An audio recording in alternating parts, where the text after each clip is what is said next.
Welcome to Babylon 5 for the first time, not a Star Trek podcast. My name is Jeff Akin.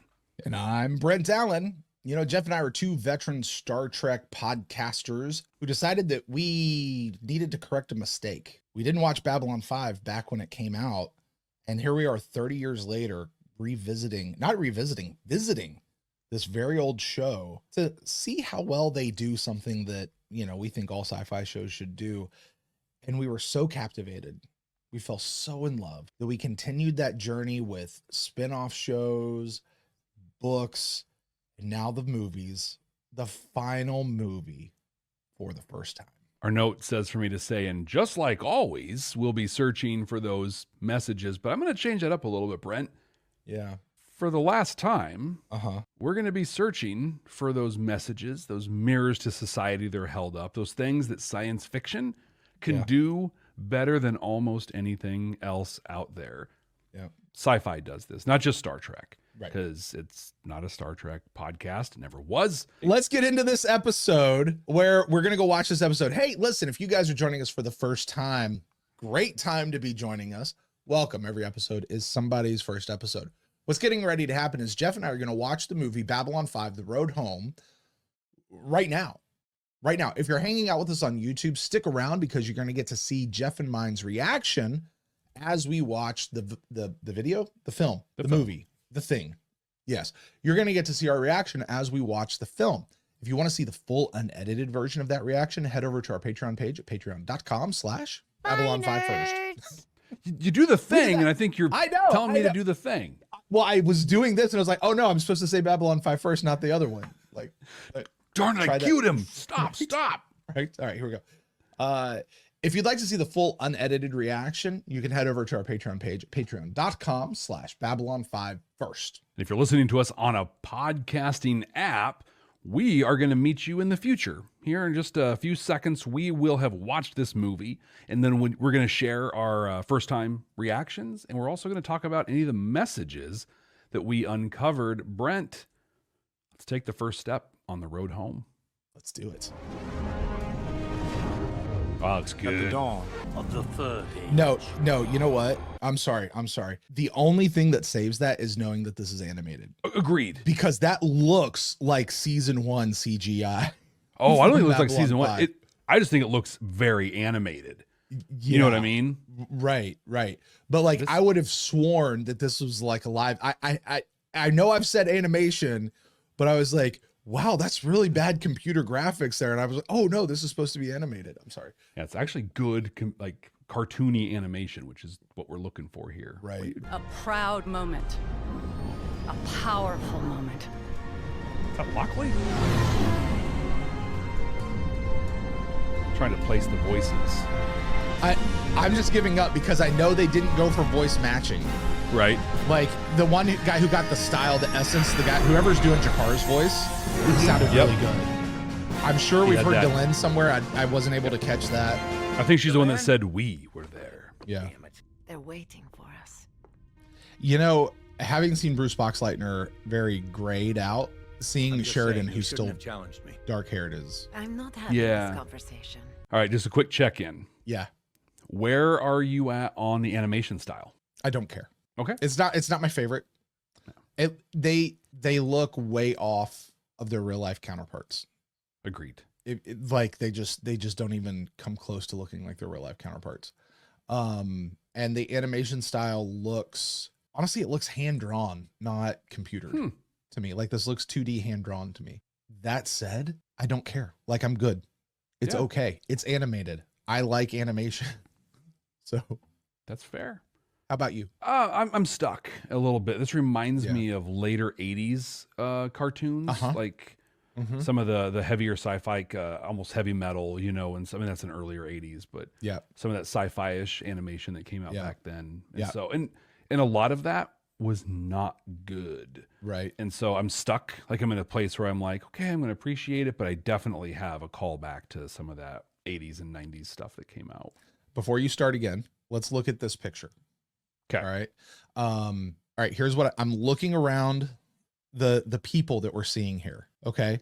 The first person that your eyes get drawn to is this woman right in between Sheridan and Delenn. It's either Lockley or Ivanova. Who do you think it is? Well, that hairstyle, that's got to be Ivanova. But it doesn't make sense. It's not Ivanova. It's because, Brent, this is a scene we've seen before, essentially. This is Objects at Rest with Sheridan and Delenn leaving the station. Interesting. Okay, good point. I don't think we got the sock conversation, I don't think. Right. But right. So right there, is that Richard Biggs? Is that Dr. Franklin on just off to the right side of Delenn's head? Maybe. But see, he would be if that was Franklin, he would be in the B5 uniform, not necessarily the Earth Force uniform. At this point, that's right. Yeah. You know, should be. Is this Lita over here on the side? No, because she would be gone, right? Is this Jakar over here? This Narn looking at the Narn over there? Because he's with Lita. He's with Lita. So there's no. I don't think there's anyone. Yeah. Who's like a character. I think this is Lockley right next to the Narn. Look at the Pockmer. The Pockmer looks really good. Yeah. Right there next to Lockley. Looks really good. There's a Drazi that looks awful over there though. Like right next to one. Yeah. So interesting. There's a lot of Earth Force uniforms in that crowd. Yeah. Okay. Sorry. We stopped it. Wanted to analyze it. I'm soaking it in, Jeff. I'm soaking it in. Well, and I think even looking at it, like this is a really good, it's a different shot of this part of Babylon 5 we didn't get before, but you've got that bridge up there, and that's where he gave his big speech, and this is what we're going to do. We're going to go blow the people up. And it's even got that thing in the back that looks like it kind of ramps up and go like, this is a really good render, a really good setup. I know we've only had like maybe 3 lines from her, but how are you feeling that the voice actress is doing for Delenn? Initially, I was very off-put. Yeah. But it felt forced, like the accent felt very forced in what she was doing. But in her interacting with Sheridan, I'm feeling a little bit of it. So I too soon to tell. Yeah. Okay. All right. Can we please get back into it? This dude right here, the blonde guy right here. Yeah. He looks like Johnny freaking Storm. You know what I mean? Like, and he's wearing Mass Effect NPC outfit as well. There you go. Those eyebrows, dude. That's just, I mean, intense. Please don't let that be Ivanova. Don't let them have done Ivanova like that. I do remember seeing the render of the station. I saw a picture and I loved it. And I'm so looking forward to this shot right here. Yeah, even just that. This is an Interstellar News Network special report. I only need you, Delenn. Oh.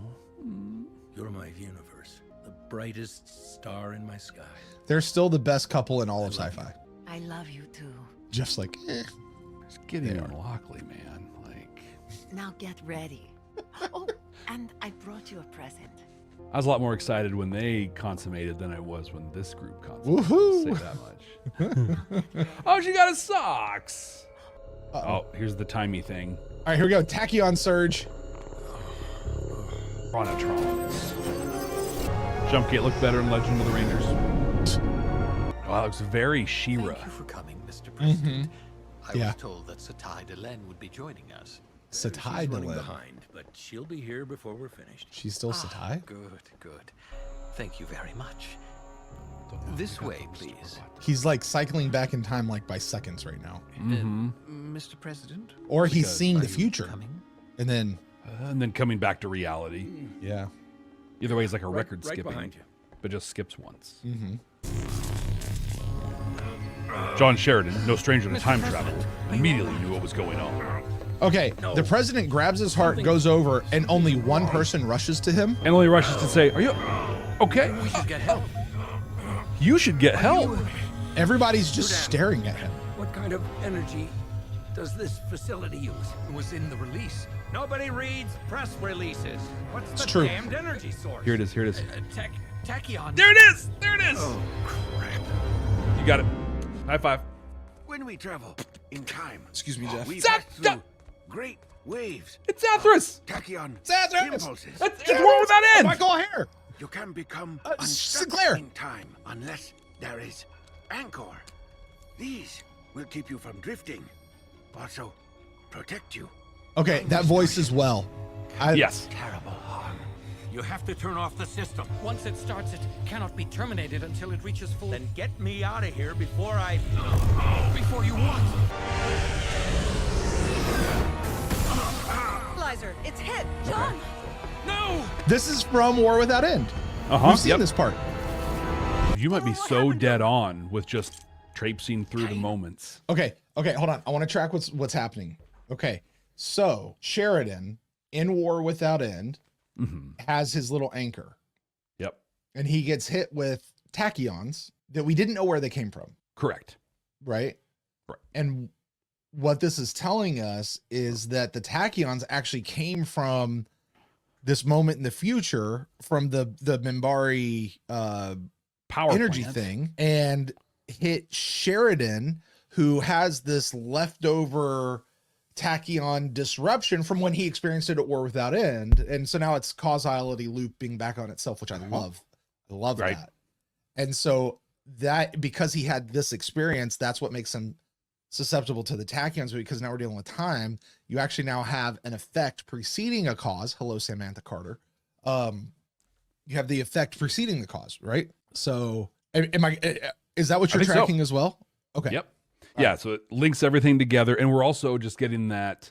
I think this is also, it serves as the reminder that Sheridan has been trapped in time before. Right. So it's linking those things together. This is the first time he's been trapped in time, because that's how time works. Right. Trapped in time for the first time. All right. Which You know was what? after the second time. Sometimes I just like when sci-fi makes me sci-fi. Like, just make me nerd for a little bit. It's okay. Like, I don't have to do the messages. Just let me nerd. Okay. You ready? Let's do it. All right, let's go. Delenn is the only one going in after the president of the Interstellar Alliance. You better run. But I can just stand here and not do anything. Delenn, no! Run! Run! The hardest part of dealing with the Pakmara, who, That's going to be as you Franklin. know, are carrion eaters, It's got to be. is the methane residue they leave behind. There you Which go. can be- Old Franklin, too, Jeff. Yep. Can be, Professor Franklin. don't panic. Don't. Okay, whatever school he's teaching at has Minbari students. Run! Run! Run! Run! Find Zathras. Zathras. I'd rather be annihilated. Which one? Find Zathras, not Nope, Zathras. Yeah, you need Zathras. That's the one. You need Every time Zathras. I even think about him, If he goes I after get Zathras, pain he's gonna be in behind the trouble. left eye. Agitation might hasten the time jumps. Now you tell me. So stay calm. I told him he jumped 18 years instead of 23. Oh. Couldn't bear to tell him that he died 3 years ago. He knows he's going to die. Any idea where or when he's going? None at all. Wow. It's a weird. Oh, is he That back was an home? entirely unnecessary thing, but I think so. just yeah. it works as just a shout out. You and I were talking about, when is this? Where is this in that piece? So, John? is it Dad? They put his Oh, dad Tim. in here. Dad? Yeah. Oh, I love that. I thought about you and Mom and how much I loved you and this place. And it was like I could feel which way to go. And I did. So I followed that feeling all the way home. okay, there it was. I followed that feeling all the way home. So we just got told, this is the broadcast thing, right? Tell us what's going to happen, then it's going to happen, and then we'll debrief what happened. But he says in there, right, I was stuck in the corn, and I just remembered how much I loved my mom and dad, and I followed that feeling. So now we're going to fast forward. He's going to remember how much he loves Delenn, and he's going to follow that feeling, and that's how he's going to find his way out. I'm going to make a prediction. Okay. The end of this film, his literal road home is going to be through the corn maze. He's going to go on this journey, and he's going to come back to his corn maze, whether it's at this moment or some other moment in whatever point in time. And he's going to physically be in the corn maze, having to follow his feeling out. And at the end of that is when he'll blip back into time and get restuck. He'll come out, and instead of this scene with the house, we'll have a scene of Babylon 5. No, probably. Minbar, the Minbar. That's power what I would plant think, or whatever. But I think in this thing, Babylon 5 is home, Except his new home is now in Minbar. but it's our home, But Delen's on and that's Minbar. what this movie is doing. It's our road, But Delen's on Minbar. All right, let's see what Now. happens. Hey, let's see but what not happens. then, because then When? we'll be When will then be now, Jeff? soon. We've read that joke before, but it's a good one. I don't care. It's interesting how we're going to a different time, but not necessarily For a long while after that, the places we've I'd been. go in once a week to get lost on purpose. I love you, Dad. He said it. You know Brent, he that, right? said it. Said I the love thing. you both Finally, so much. you know what that is, Jeff? That is you and I time traveling around, telling JMS that he has to say the words. Just say the freaking thing, man. Yeah. You're about to jump again, dude. Yep. Or something's coming for you. It's Yeah, following something else you caught. through the time. Yep. Caught in the time thing with him. Yeah. It's Sauron. You know, it's funny. I'm pretty sure as a full-grown adult, that Korn is taller than he is. Now where the hell am I? You Where are we, barely Jeff? breathe. Is this Mars? It's got to be Mars. But he's breathing, barely breathing. Oh, Zahadum. Zathras planets. Yeah, Zathras planet. Zathras planet. No. Zahadum. That's what I'm trying to say. He'll be there with the Icarus. He's going to see the unearthing. Oh, good call. I guess they have a breathable atmosphere there on Zahadum, which I guess we do. Anna, Get back to base right now. like I said, you cannot change the past, John. Dude, we did not. They did not swarm like this. Yeah, go ahead. I don't remember when it was. It might have been in lines of communication when we first met the Drock, but it was at some point. I remember guessing they were going to create some race of shadows so we could have like an actual enemy that we saw and they could do battles and stuff. We never did. And I wonder if was a budgetary limit. You know, we don't have the technology, we don't have the money, whatever. And I wonder if this is just like trying to bridge that gap. It's like, hey, there's also all this other shadow stuff that went on. We just showed you the big capital ship stuff. Or these shadows are different? I think so. Keep resending on short range as That's long a as we Monomo. can. We need to get everyone off station. Don't tell me, tell them. What is this, Jeff? This is That's a new. shadow This is ship. not. Yeah, this isn't what happened. We've never gotten a close-up of a shadow ship like that before. This is alternate timeline stuff, I think, at this point. Yeah. Yeah, dude, they're toast. They got nothing against the shadows at this point. It's the launch sequence. I love Been a that long launch sequence, time. man. Just flings them out. But if you're in charge during all this, then this must be some kind of a alternate timeline. Doesn't matter. We have to get our people out, or they'll end up just as dead in this timeline as they That's- be in yours. he's right. Well, so will you. Absolutely right. Kinda figured. I don't care if it's alternate or not. This is my Ever had timeline. one of these? Do you know what a last stand is? Yes. I like this Sinclair.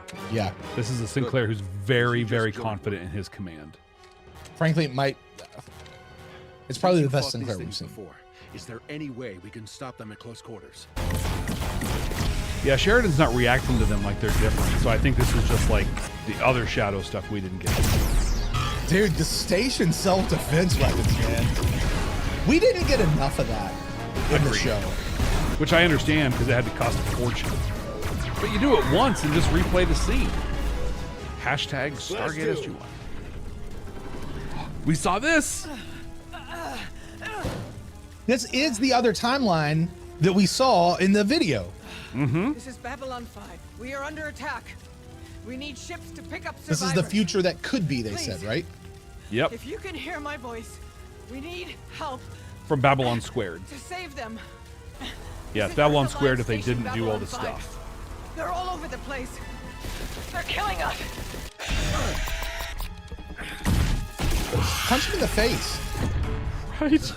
Do shadows have an exoskeleton? I think so. Like, if you punch them in the face, it wouldn't hurt them, right? Because they have the armor. Like, or would it? Like, can you just punch them? Remember Will Smith in Independence Day?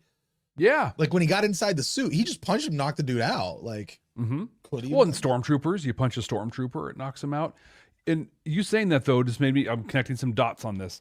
So I'm like, oh my god, shadow foot soldiers. What is this? We saw these shadows. These are the shadows that killed Kosh. These are the shadows that were going around with Morden all the time. Right. So this isn't totally out of nowhere. No, but the overwhelming number, because we saw these same shadows crawling over the planet going into the hole, right? When we got to Zahadum, we yes, these look like the shadows we have seen, but just so many more, and but we never saw them on a field of battle with an advancement coming towards them. Yeah, and I can imagine that taking a lot of people out. I'm okay. Like, it makes sense. It actually makes total sense to me. Yeah. Yeah.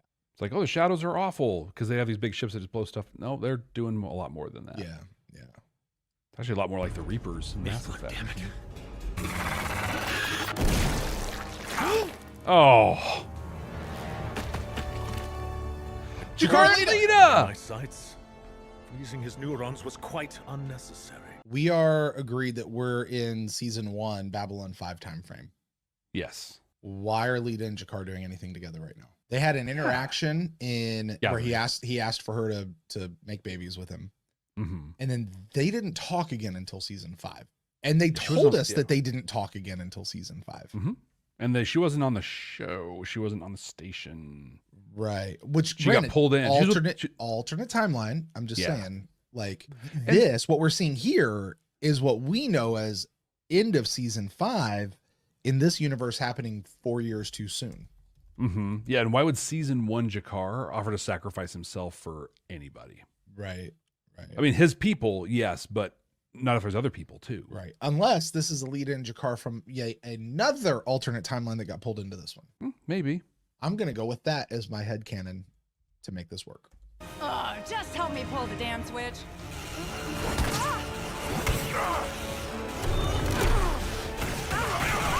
Oh, wow. Have a nice day. And this was Sleeping in Light. Like, oh, that looks cool. Yeah. Dude, it always looks cool when you blow up your hero ship. Like, this is Captain Elizabeth Lockley to anyone receiving on Epsilon. That's 3. Tracy Scoggins. Kindly do not shoot us down until we have had a chance to explain the situation. Come on, Drawl. Don't shoot us down afterward. Basically, just don't shoot us down, okay? They're talking to each other. Now we're droids. It says very battle droid. Okay, come on. So far, it might be the lamest part of the whole movie to me. And you know what? If that's the lamest part of the whole movie, that's awesome. Not bad. Yeah. Things change since first Zathras met the One. Now he is lost in time. And lost in... Do not say. Even now, many issues with copyright. There are still 9 of you left. Is that correct? No. Great machine replicate.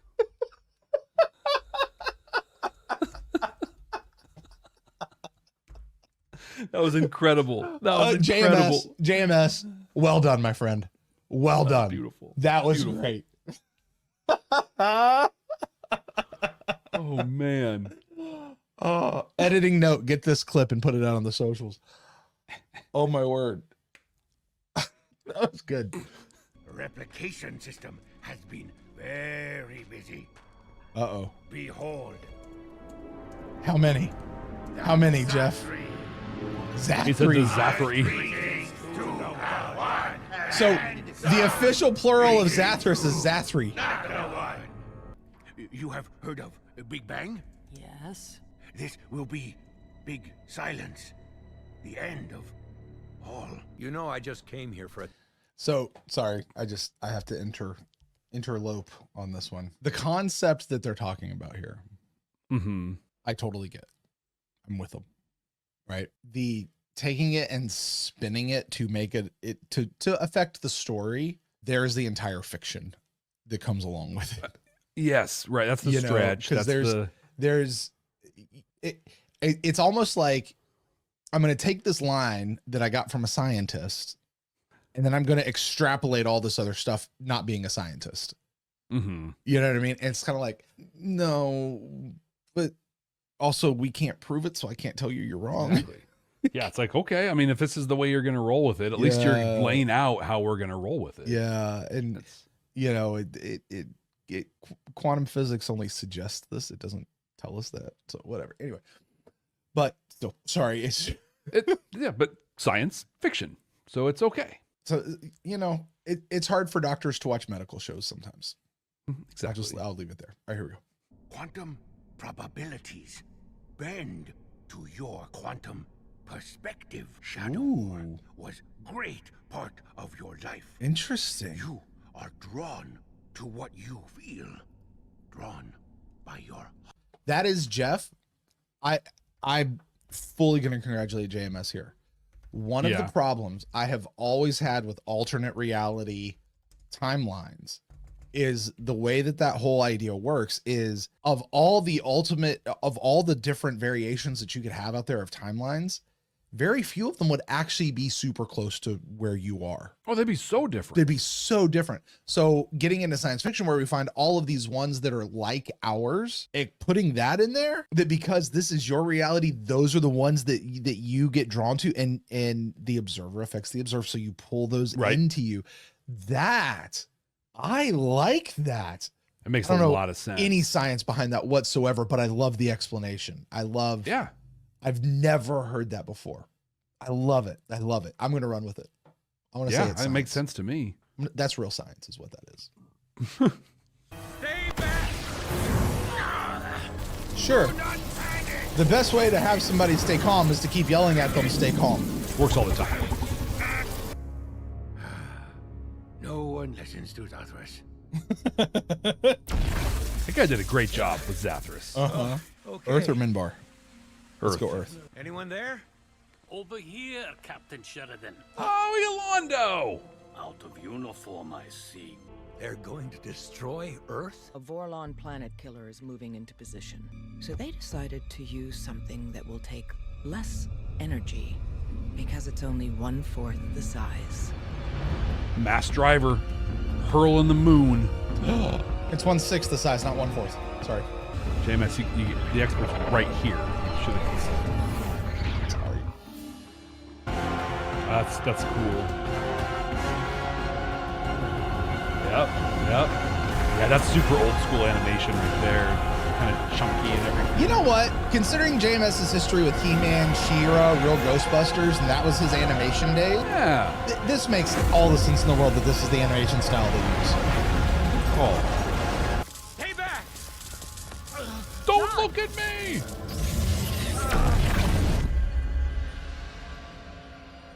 Of course it's going to hit Florida. Of course it is. Now the moon is a part of Earth. It's not how it works. Even I know that.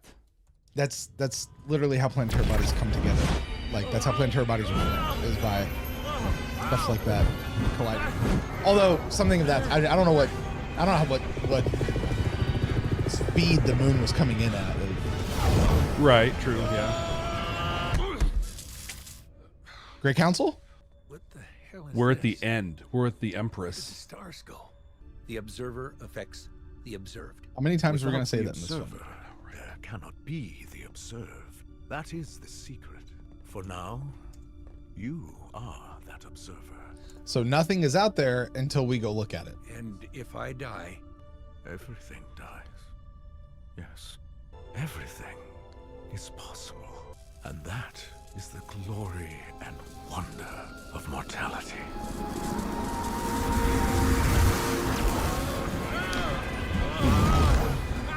It's kind of a a-hole move right there on Jakar's part, man. Like, just whatever. tell him. Just speak plainly. Or whatever it is Jakar is representing. Yeah. Uh-oh, where are we now, Jeff? On the Excalibur. That would be cool. But he can't, though. Rights, Warner Brothers doesn't have rights to Crusade stuff. Okay, there's the Zocalo. Lanier. What if Lanier and Veer were both having a drink right there? Yes? Oh, yeah. Oh, my head. Oh, now he's going to talk to himself. Nah, that's season 1. Oh, no, it's season 2, because it's him. You're Good right. morning. Yeah. This just gets better and better. Do you consent to the scan? Yes. Hey, ask for consent. There you go. This might feel a little funny. So did Lita just see her own death? She might have seen a couple of them. You never had the Shadow War? Not yet. Look at his How long uniform. have you been in Although charge of B5? Sinclair just did. Coming up on 2 years now. Why? He said his name is Zathras. Works for the Great Machine. Yeah, No one listened to Sheridan. Meet him in Bay 9 and 10. Focus on what you were thinking when first shift happened. Stephen said the same thing, but I don't remember. Zathras thinks you do. Follow the And so feeling. does she. How much I loved you and this place. And it was like I could feel which way to go. Jeff. I followed that feeling. There it is. And we open. Oh. No, hold That on. would have been Hold incredible. on. Thinking about how much I loved my wife. You are not alone. His anchor is Delenn. Yep. You are not alone. When she I apologize came to for us, that. we told her, great danger. God, because they're the same. They're connected. They also transcend Chasing you time and across space. time and space ever since. Never giving up. Never surrendering. Never gonna give you up. No, Never never gonna give up. Never surrender. By Grapthar's hammer. That is not copyrighted. Maybe the Grapthar's hammer. Love is Maybe, yeah, that part, yeah. powerful force in the universe. You know, all you need is love. All you Bum, need bum, is bum, bum, love. You know what? She is the one. This is where she goes bad, and she's like, actually, I will destroy you all. Follow my siren song, and nothing shall go wrong. Dude, Delenn's a Flargan bad A, man. Sorry, 12-year-old Jeff showed up for a second. Home. Let's go! They're gone. Is not wrong. Love is a powerful thing. Wow. Never chrysalis. Follow him through I was gonna say time, Sheridan wasn't around for this, putting her Delenn. own life at risk. Repairs are almost finished. Anytime now. Why are you always so hostile? That was all three ship station commanders together. No. Does he have a red eye? Dr. Franklin, good. I have a rather ugly growth that needs to be removed. Standing beside me. Talk to the wrist. That Dr. Franklin looks good. Yeah, agreed. Another time, Londo. That was good. That's not what I care Whatever about. that is. Let's go. I like that. Come on, JMS. Way to end that.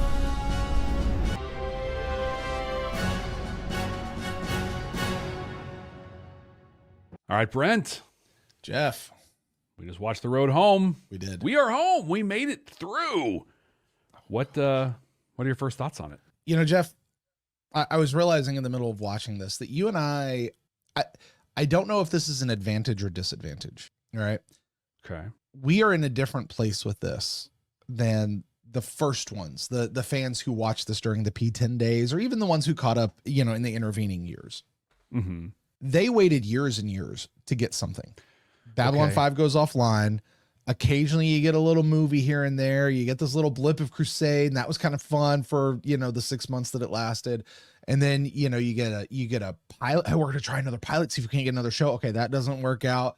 We're going to get this thing straight to DVD thing with Lost Tales, and that, oh yeah, well, they're kind of screwing stuff around, so that's not going to work out. You know, is there going to be a reboot? Is there going to be this? Hey, we got this thing. Super huge anticipation, which frankly, Jeff, can only give everybody expectations of what they want to see. And then JMS is going to come in and he's not going to give them what they want because they have their expectations, and he's going to put in the show that he does, unable to meet everybody else's unspoken expectations. And I imagine in many ways, this was probably fairly disappointing for a lot of fans. Okay.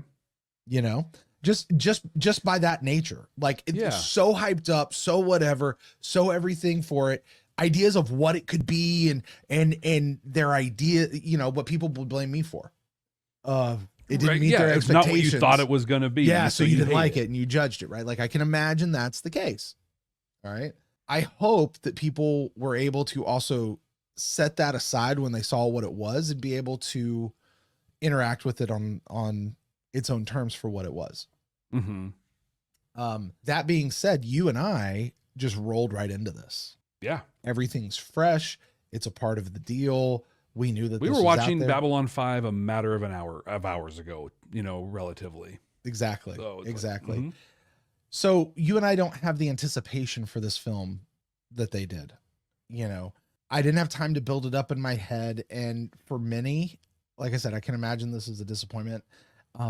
That said, from my perspective, in my timeline, my reality, I enjoyed this. Yeah. I enjoyed it a lot. And ultimately, this felt like the perfect cap on the franchise as a whole for two guys who started 30 years too late and ran through the whole thing to let this be the punctuation mark at the end. This is not the sentence. You know what I mean? This is not the meat of what Babylon 5 was. This is the punctuation mark at the end. And it felt perfect to me. Was it this phenomenal, amazing film that's going to launch everything? No, it's not. Was it a fun romp through time? Yeah, but it was a little bit more than that, a little bit different than that. This was, I don't want to say letter to the fans, love letter to the fans. I just feel like it's kind of cheesy, but this was, it was good. It was perfect for what it was. And I thoroughly enjoyed this. How about you? That's really good perspective on it. Cause I think, I would take it much different if I hadn't seen anything new in, over a decade. Your comment about a love letter to the fans or something like that. It's one of the things you and I have talked about with, that's not a reference. We've talked about with Star Trek Lower Decks. Yeah. It is a love letter to the fans, and it's effective because it's not written by the people it's written by fans, and it's not even a love letter to the fans. It's actually a love letter to the franchise. And I agree. That's not what this was by any means, but what I almost think it might have been was a love letter to himself.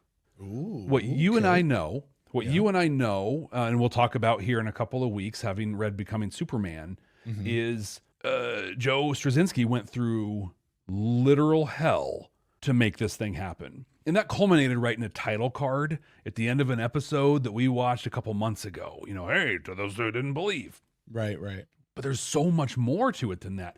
He literally put his life on the line for this show, for this story to be told, and for it to come back and not be a fun romp through time, but an examination of what he put out there, right? And not like a deep examination, but just like, hey, look at all this stuff that we created. Look at this massive universe with depth and lore and complexity and science fiction that I created. And it's amazing. And not only is it amazing on its own, but the ideas, the concepts, the characters that I created are strong enough that they can exist in any time, space, or place. I think this was, and not at all in a negative way, but this was a self-congratulatory exploration by JMS of like, look what I did. And for you, the people who enjoy this, I want you to enjoy this with me. It wasn't just him, right? He's like, I did this and I'm so proud of myself and it's awesome. And you are a part of this. Yeah. And I want to share it with you. Overall, it was okay. Yeah. It's okay. Yeah. If I'm being super honest, I may never watch this again. It's okay. It's fun. But it wasn't bad. It wasn't whatever. But if I had waited over a decade to see something Babylon 5 and I saw this, I can 100% see where there'd be disappointment for people. That would make sense. But I also have to imagine that it did really well because so many people wanted to see it. Absolutely. Soak in anything that you give us that's Babylon 5. I'll tell you one thing. I'm sorry. I'll tell you one thing that this film absolutely proves to me is it's kind of your point. It proves that there are existing aspects of the Babylon 5 universe that we have not explored yet. Yeah. And I don't just mean, there's this crusade and what comes next. No. Within what we've already explored, where did that possible future go in that video that we saw of Ivanova? We saw it here. This was that story in some ways, I don't know that this was meant or designed to Kelvin timeline the Babylon 5 universe. I agree. You know what I mean? To set up an alternate future or alternate reality. So now we explore things in that reality without having to affect the Prime universe. You know, I don't know that it meant to do that, because at the end we get Sheridan and Delenn. Delenn hasn't chrysalised. They haven't woken up the shadows, all that sort of stuff. You know, I don't know that that's what this was meant to do. I think in many ways, if I'm reading the tea leaves right, because this would have come out before the writer's strike, I think, or maybe right as the writer, whatever. But Warner's is interested in a reboot for Babylon 5 and bringing something back, regardless of your feelings of that. They've been interested in it. So I think in some ways there's a little bit of a, hey, do you still have an audience? Go Float do the something. balloon. Let's do something and see what your audience is, see if the audience is there. And so that feels like that's what this is. And whatever comes next is not going to come based off of this, you know, but it does set up some interesting possibilities for comic books, other future animated stuff. If you want to go down that rabbit hole, you don't have to, but if you want to, you could. It creates the mirror universe, right? And you know what? Here, we're making references here, so I'll hit them. Right. But it creates that mirror universe. What we know is in the Star Trek world, in comic books, there's all these little mini series of, you know, Voyager in the mirror universe and the Enterprise D. And it's just fun. They don't mean anything. They're just fun. It's a place to tell a story. And it absolutely created that for those other things. But I think, like on your point of more stories to be told within what exists, you and I have talked about a number of times, and even here on this program, that Babylon 5 is the story of Londo Mollari. Right. What this postulates or presents is that it's the story of Sheridan and Delenn. So multiple times has that relationship pulled Sheridan out from the depths of Zahad-Dum, the depths of this time thing. Yeah. And the movie ended with the two of them together, having zero romantic, you know, connection at all, just two coworkers, and with their relationship beginning to bud. It's like whatever the reality. You're talking about alternate Delenn. Sheridan and Delenn. Yes. Yeah. Yeah. Non-chrysalist Delenn. Right. Non-goateed Sheridan.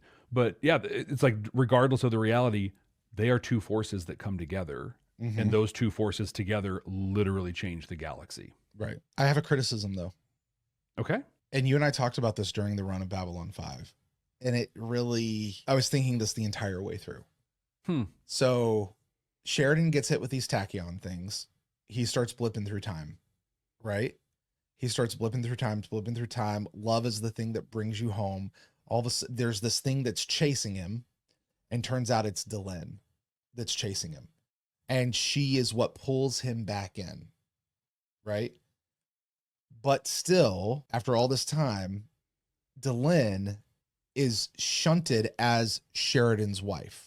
As she's still kind of off to the side as Sheridan's, like she's almost in his shadow still a little bit. You know what I mean?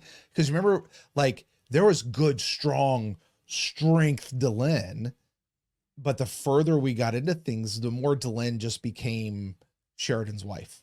Yeah. You know what I mean? Like, and it still showed here that she's just Sheridan's wife, you know? But she was the reason that he got brought home. She was the catalyst. She was going after him. I don't want to diminish that. Thank you. I kept saying dictate or delineate. And I was like, this is not the right words. I don't want to diminish that. But still, like Delenn wasn't a part of the story. She wasn't a part of the adventure. She wasn't doing, you know, I mean, my God, Jeff, you know, there's one man who has ever destroyed a Minbari ship, and he is behind me, and you are before me. If you fear for your life, be somewhere else. Like, oh my God, that kind of Delenn, you know, oh my gosh, like that's, I just want that Delenn. And it's going to be so hard because Mira has unfortunately passed beyond the rim now. And I don't know that anybody's ever going to be able to replace or replicate that and move that forward. And that's okay. But that if I had not even a major, if I had a criticism, like, but I think that's a meta crit. That's not a criticism of this movie. Like you said, that's Babylon 5. It was in the story of Babylon 5. They even in the open, they even basically said they were going to do this. Veteran of the Shadow War and now Interstellar Alliance President John Sheridan is accompanied by his wife, who's also a veteran of the Shadow War. Right there. Mm-hmm. And it's so disappointing. You know, she becomes president. Mm-hmm. You know, she does How amazing about things. Leader of the Rangers. Exactly. Like, Jal'Zha. Naroon, right? Jal'Zha. Right. It was her that did that. Right. Right. But But that being said, I was going to say, that being said, let's talk about the film we actually got instead of the one we could have got. Let's do that. Yes. All right. Let's just run through it real quick. The voice acting. Okay. Yes. All right. And specifically the voice acting of our actors who have had to be recast. Mm-hmm. How did you think they did? Let's just run through it. How did you think the person who did Delenn did? I think she was okay. She captured the overall vibe. I felt that she had an overly affected accent, though. Like that was a little distracting to me. How did you think she did? I thought she did great. Yeah. For the idea of don't replicate her voice, just replicate the character. I thought that particular character did great. Okay. What did you think of Franklin? He was fine. He was fine. For the majority of what we got for Franklin, he was very old Franklin. Mm-hmm. So the fact that it would be different, you know, Richard Biggs he had this almost droning side to his voice that was very commanding and very authoritative. And I don't know that we got that here, but you know, all that could be mitigated by age and wisdom as he goes forward. So what'd you think Garibaldi? Garibaldi, my note was literally, was okay. Sounded like him some of the time. Didn't really get enough of him to even like get a view into his character. Mm-hmm. How about Sinclair? Oh, I liked Sinclair a lot. This was my favorite Sinclair. Yeah, I liked everything. I liked the voice. I liked the animation. I liked the character. We were very harsh on, unfortunately, Michael O'Hare in the beginning of our view of this. But even once we were made aware of his struggles, I was very hard on the character of Sinclair. Mm-hmm. This is what that character was supposed to have been. Yeah. More commandy-y. Like I really this guy. I agree. We saw a war hero, Sinclair, in this movie. Who perhaps didn't have the PTSD. Or was like getting actively treated. Like he wasn't sitting around playing with trying to kill him or so he get hurt or whatever. Let's see, who else were we missing? We had that Jakar. This was the worst one to me. Agreed. Strong. The voice was not anywhere close, which is okay, but just there was none of the gravitas that Andreas would bring to I a feel line. 100%. And what I feel like is that the voice actor affected gravitas in a way that it sounded put on and fake and emotionless. Yeah. Like what Katsoulis brought was he like made things big and heavy, and it spoke to like the core of your being. Right. This guy was reading lines as a voice actor. Now, that I want to be fair. No one is going to step in the shoes of Andreas Katsoulis and do it justice. You're not going to. So whoever that was that was brave enough to do that. Exactly. Well, maybe dumb enough. Because here's the thing. I'm a voice actor and I'm like, okay, here's the parts. Okay, so I already got Sinclair cast. So you've got Jakar and Londo. Yeah, I'm out. Not going to do it. Not even going to try. Well, your only comfort is at least they're not going to see my face. Exactly. They may not know. Can I use a pseudonym in the credits? Because I want to be attached. I'll take the paycheck. Yeah. But that's about it. I'm going by another stage name altogether. Just out of respect, honestly. Like there's no way I'm coming close. Then the one we didn't talk about, who I think was the best of the voice acting, was Zathras. He was okay, but I thought Zathras was better. Did you really? Mm-hmm. Zathras, I think, was the best. But Sheridan literally ruining the joke. He's just stepped on the whole thing. Right. But talk about not matching the voice, but matching the style, getting the character right. Nailed it. Perfectly. Nailed it. So great. So great. We talked a little bit during the recording, and so we'll do it here for posterity's sake, about the animation style. Yeah. You nailed it. You called it out. It's very late 80s. It feels hand-drawn, 2D celled, very late 80s, which kind of makes sense. Right. because JMS's animation days was back during the late 80s with He-Man, She-Ra, Real Ghostbusters. Let's do a little thing really quick, because you brought that up during the watch and it made total sense. But also earlier when we were on Minbar, I made the comment, I'm like, wow, this has strong She-Ra vibes. Did you see anything that would have had Real Ghostbuster vibes or He-Man vibe? Like, I'm wondering if like maybe he peppered some things in like intentionally. I didn't notice anything, but now I kind of want to go back and look just to see. I think the eye that was chasing, was Delenn through the whole thing. That's kind of real Ghostbustery. The dude that I called out is Johnny Storm. Yeah. There was a group shot. Okay, for the audio folks out there, there was a group shot that Jeff and I stopped the image on, and we were kind of going around trying to pick out who was who. There was one dude who was white as all get out with blonde hair. And I said he looks like Johnny Storm. That guy right there looks like he could have been out of Real Ghostbusters. One of the characters from Real Ghostbusters. Yep. He had that kind of look to him. I don't think anybody really had the He-Man body type or any aesthetic from that, but yeah, that was an interesting thought. We saw a real different view of the Shadow War in this. I mean, the whole thing revolved around the shadows and the Shadow War for quantum reasons, but we talked about this also, but we saw Shadow foot soldiers. Yeah. En masse, like a huge infantry of them.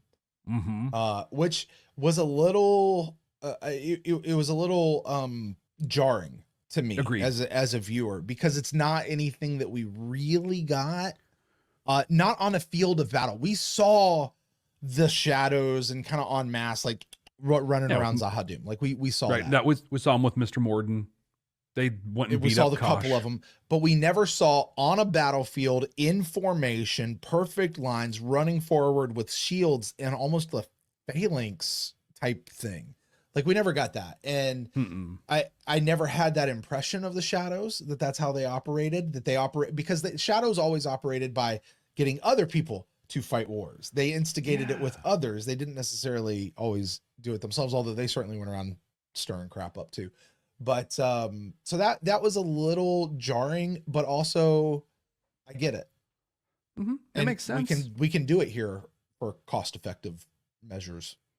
Make it happen. It reminded me, so in the very first Mass Effect game, we get introduced to the Reapers, and I talked about the parallels between the Shadows and the Reapers on here before, but they're really painted as this existential threat that like transcends our understanding of warfare and battles. Like they're gonna attack us in a way that we can't even imagine. Right. Fast forward to Mass Effect 3, and all of a sudden we have all these monsters and foot soldiers and stuff that are fighting this ground battles on these different planets, and it's a little jarring at first, but then also you realize like you can't have an existential video game, that's like fighting the concept. You have to do something.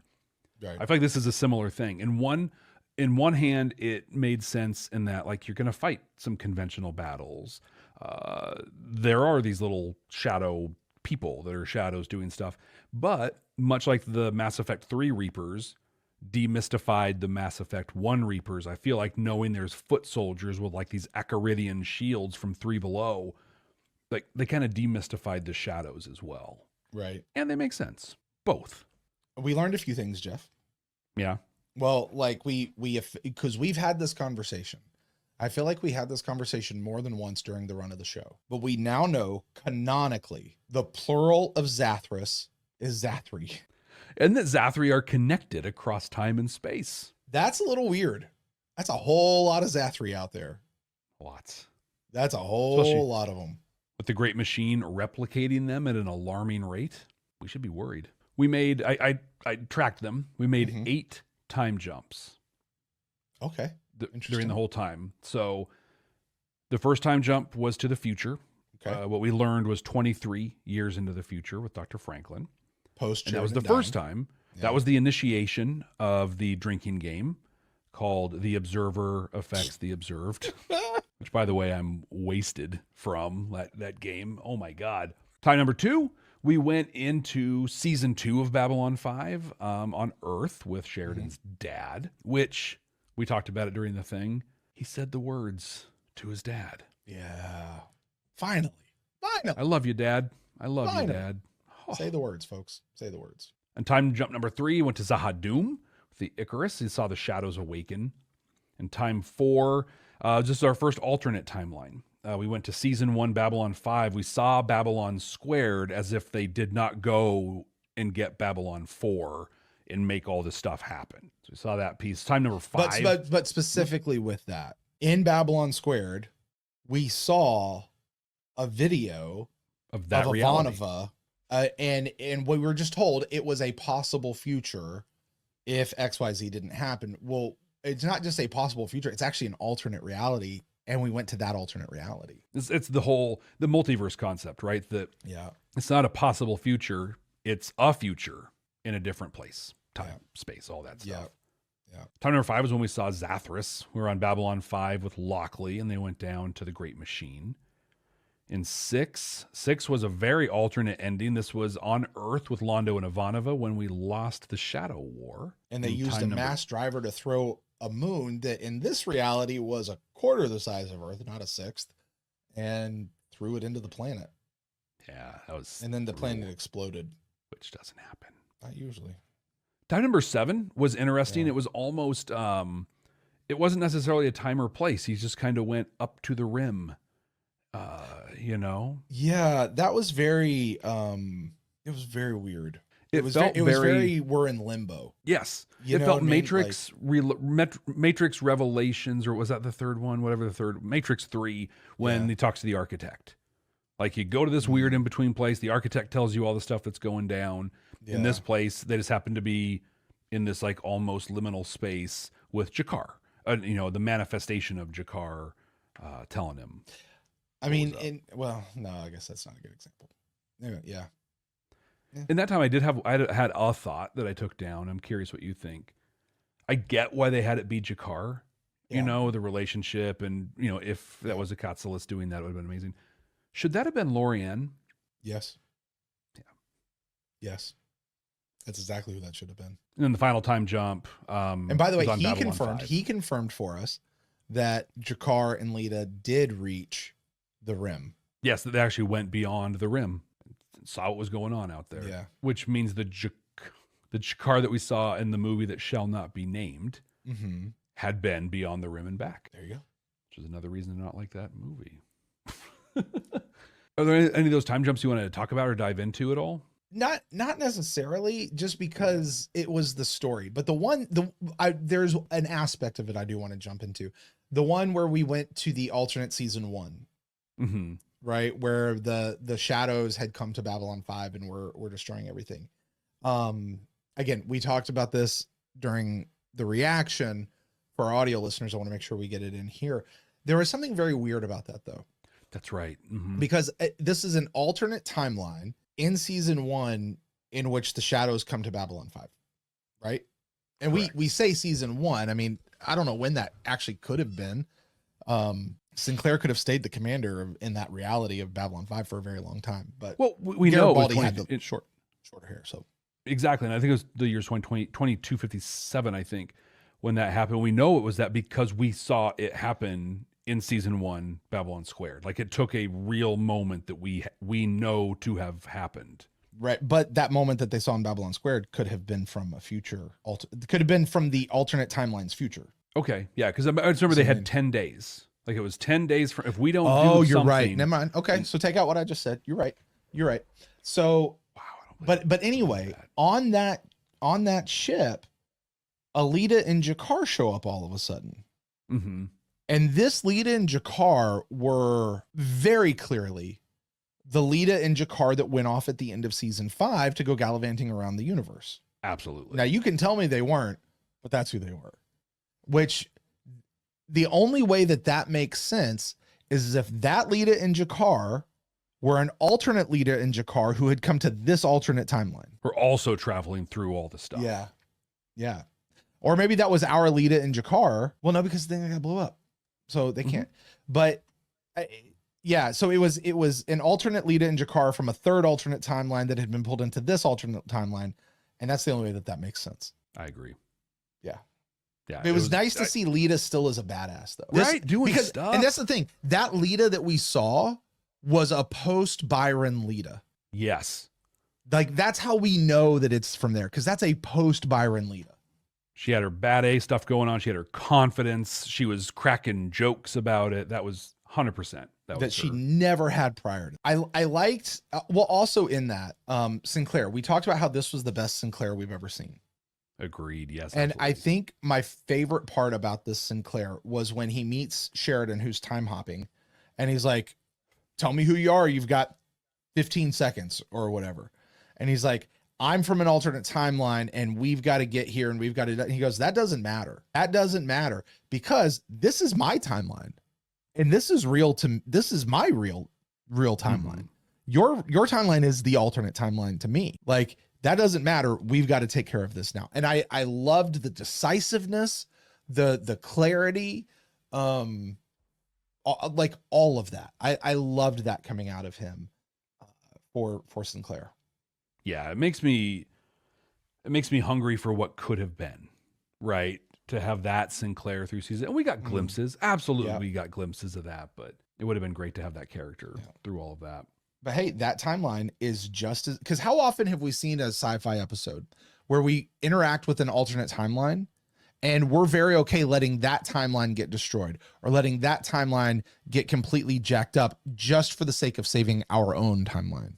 And what this says is, no, that timeline is just as valid and legitimate and deserving of protection as ours. A lot of it, and we won't go into detail because I know I don't want to give you any spoilers, but like that comes up in season 5 of Lower Decks. There's a point where they're like, some of their, another version of the Cerritos comes up and like, we have to save the Prime Universe. And they're like, well, we're the Prime Universe. No, I'm the Prime Universe. Back and forth. And actually, in a real way, I'll just say much of the plot of this movie is also the plot of the 5th season of Lower Decks. Okay. So I'll just give you that piece. I'm like episode 2 or 3 into Lower Decks. I was kind of saving it so I could just binge it all once it came out. So, which is a good way to do those things. But right. Yeah, especially when we started figuring out the whole like, the quantum realities of this and that the traveling through stuff was eventually going to lead to the destruction of everything. I was just like, I literally just watched this scene on Lower Decks. Like, wow. Which came out after this, by the way. So just to be clear. There you go. Star Trek ripping off Babylon 5 yet again. Unimaginable. Unbelievable. So the story science of what forced this whole thing I found to be very interesting.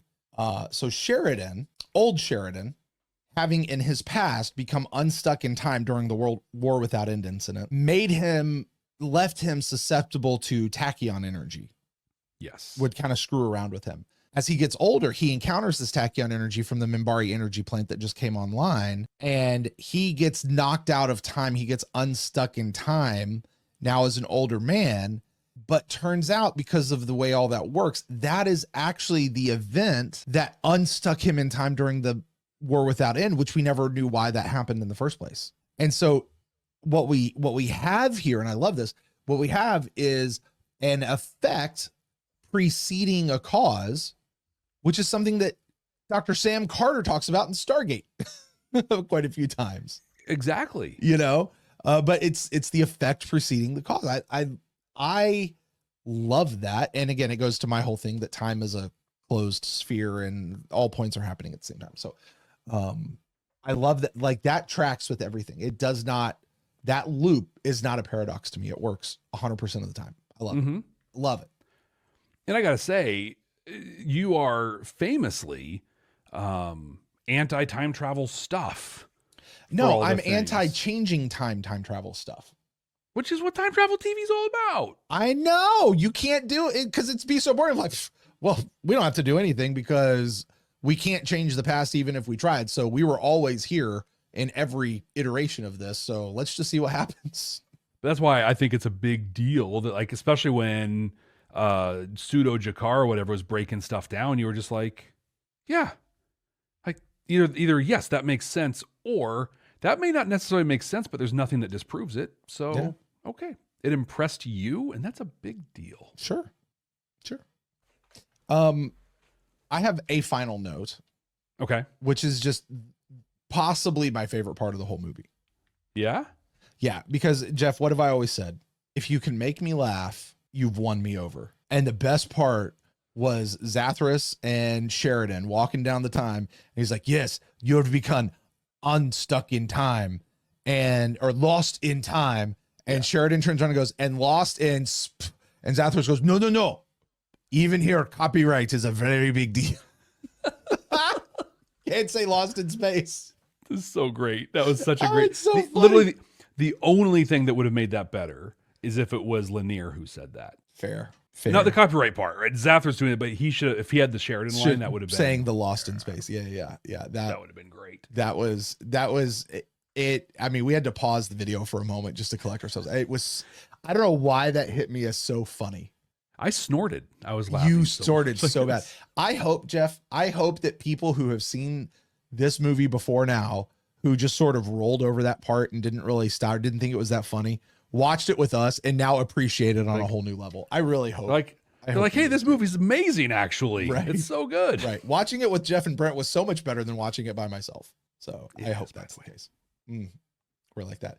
Jeff, do you have any other notes you want to get into on this? I have a lot of just little observation notes or things like that, but I don't think anything really worth discussing. I think the one thing that stood out to me that I really enjoyed, and just because it's recency bias, but we watched The Lost Tales last week, and one of the best parts of that was him and Dr. Frazier doing the ISN thing, and he was just awful about, like, I hate you, and I hate all this dumb stuff I have to do as president. And seeing that mirrored here, I think it was just really good character continuity and done very well. His whole, no, it's fine. I love opening shopping malls. I thought that was pretty great, but no, it was good. I just really appreciated this for its character, a lot of its character stuff. I think that's a part of what you're supposed to appreciate about this film. Absolutely. Yeah, I think that's what you're so. Anyway, Jeff, with that, then I think we have reached the part where we do the thing. We do the thing that you and I have done for 100. Let's hear 111, 110. It was 110 plus how many movies? 7 movies. 7, so that's 117. Okay, 117. Plus 13 episodes of 130 Crusade. Yeah, 130 episodes. So for 130 episodes, for the 130th time, Jeff, did you pull any messages out of The Road Home? I think the big message is that we need to learn more about quantum physics. No. You know, I pulled out a lot of little ones that are there and whatever, but like this, it had 2 messages. And it had the 2 messages that I think that pervade all science fiction. The big one is why. Just why, you know? And when you explore the why, when you're curious about the why of anything, that's where you get to the stuff. Like, that's the big important thing. Right. And the other big message that we see so often in science fiction and so many other forms of storytelling is that destruction is easy. Hate is easy. But love is the most powerful force in the galaxy, because all you need is love. Dun, da, da, da, da, dun. Exactly. Yep. Yeah. I mean, I think that was the point of that was the whole point of this this movie was love is what connects us to the things that are important to us, and love is the thing that will bring us back to what's important to us. And I think now that I say that, I think that backs up my theory that this is JMS's love for what he created, because he came back to it. It brought him back. It was his road home. Then I pulled out a couple other little ones. Perspective changes everything, right? When you talked about, I grew taller than the corn, even though the corn's taller than me now. It's early summer corn is what it was. Early summer corn. Yeah, exactly. You know, if no one sees it, if there's no meaning, does it even actually exist, right? I think the message they were trying to really hit us over the head with was the observer affects the observed. Message received. I don't think that was a message. I think that was a scientific thing that got latched onto, and we're going to build everything else off that one idea. However, we don't necessarily understand that idea correctly, but that's okay. I read this in an article and I thought it was pretty cool. I'm gonna write a movie about it. Right. Did you find any other messages, or did you want to dive into any of those? I had 2, and you kind of hit both of them, but I'll go with you. The perspective changes everything, which literally is what the rest of it was about. Like outside of I stopped looking once I got tall. but perspective changes everything. It's literally the observer affects the observed, and it, you know, how you, I don't even know. I don't know, but your perspective does change everything. I love the idea. He's getting himself lost just to prove that he could get out until he got tall enough to see over the corn, and then he didn't have to get lost anymore. I don't have to go through that silliness anymore, because now I've risen above it. But the biggest one, and I want to take what you said about love, and I just want to encapsulate it in terms of the film. Yeah. Love is the greatest anchor of all. And yes, love yes. transcends time and space. That's all I got. There you go. Bum, ba-da-da-da. Well, Brent, I love this part of the show we're about to dive into. Mm-hmm. And this part might exist in some form for us in an alternate reality or the future. We'll find out. But this is us creating the definitive ranking, the objectively correct ranking of all of the movies within the Babylon 5 proper. This is the final one, the 8th film for us. Brent, when you rank this, we will have created the definitive list. And I'm curious where you're going to put it. That is immutable, except for that one time we might mute it. But exactly. Whatever. But only we can mute it. Mutate it. Yeah. Mutabilize it. Mm-hmm. Something. Our top 5, Brent, starting from number 5, River of Souls. Third space in number 4, A Call to Arms. In the beginning in the number 2 spot, and a resounding number 1 from us from last week, The Lost Tales. Brent, you have the final duty here, the massive responsibility. Where does The Road Home land? It's so hard for me not to apply recency bias. Because I just had so much fun with this film. I enjoyed this film, you know? But I think when I look at the thing, try to let this one stand on its own 2 feet, right? And how do the others stand on their own 2 feet? And I think Lost Tales is going to stay as number 1. So does this become number 2? Does it become number 3? I like this better than I did Call to Arms. Okay. So it's either going to be number 2 or number 3. And In the Beginning is going to fall to number 3 or stay at number 2. And here's the thing. I compare this to In the Beginning. And what happened in the Beginning? In the Beginning took us back and filled in a lot of question marks that we didn't know. It interacted with stuff that was already there, and fleshed things out a lot more. And it did a little bit in the same thing that The Road Home did. We go back and we interact with where we were. Now, Road Home spent more time in alternate realities than it did in the prime reality, but still, I think In the Beginning did it better. I think In the Beginning was more satisfying. Does that make sense? Because it was really within the canon of what happened. It didn't Kelvin the Babylon 5 universe the way that Road Home did. It just fleshed it out. It did, yeah. And it kept it it stayed within the confines of established lore and established things. So to me, I'm going to say In the Beginning, based on that alone, In the Beginning is going to sit higher than Road Home. So this is going to be our new number 3. And it's going to push Call to Arms down, Third Space down, and River of Souls is going to fall off the top 5, and that's okay. That is okay. But I find fascinating, not about necessarily just the ranking, but that number 2 and 3, In the Beginning and The Road Home.